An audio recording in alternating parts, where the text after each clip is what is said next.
హన్మకొండ జిల్లా ధర్మసాగర్ మండలంలోని అక్రమంగా మట్టి తవ్వకాలు సాగుతున్న అధికారులు పట్టించుకోవడం లేదని పలువురు ఆరోపిస్తున్నారు. ఓవైపు ప్రకృతి సంపద కళ్ళ ముందే అన్యాక్రాంతమవుతుంటే అధికారులు నిమ్మకు నీరెత్తినట్టు చూస్తూ ఉంటున్నారు. ప్రభుత్వ ఆదాయానికి పెద్ద మొత్తం గండి కొడుతున్నా పట్టించుకోవడం లేదు.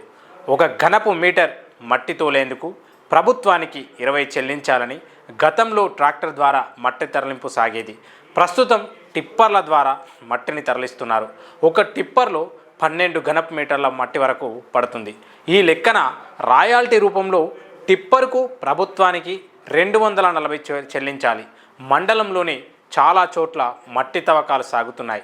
ఇలా రోజుకు రాత్రింబవలు సుమారు 1000 టిప్పర్లు మట్టి అక్రమంగా తరలిపోతుంది.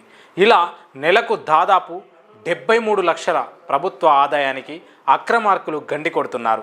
ఈ లెక్కన ఏడాదికి సుమారు 9 కోట్ల ఆదాయం ప్రభుత్వం కోల్పోతుంది.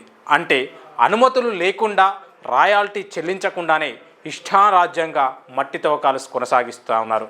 అక్రమ మట్టి తవ్వకాలపై ప్రత్యేక దృష్టి సారించాల్సిన ప్రభుత్వ శాఖలు మామూళ్ళ మత్తులో జోగుతూ చూసి చూడనట్లుగా వివరిస్తున్నందువల్లే అక్రమార్కుల ఆటలు సాగుతున్నాయనేటువంటి విమర్శలు వినిపిస్తున్నాయి.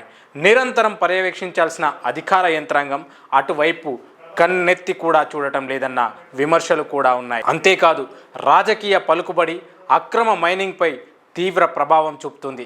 అక్రమ మట్టి తవ్వకాలు సాగిస్తున్న ప్రాంతాల్లో స్థానికులు అభ్యంతరం వ్యక్తం చేస్తే అధికార పార్టీ నేతల అండదండలు ఉన్నాయని చెప్పి వ్యాపారులు బెదిరింపులకు దిగుతున్నారు.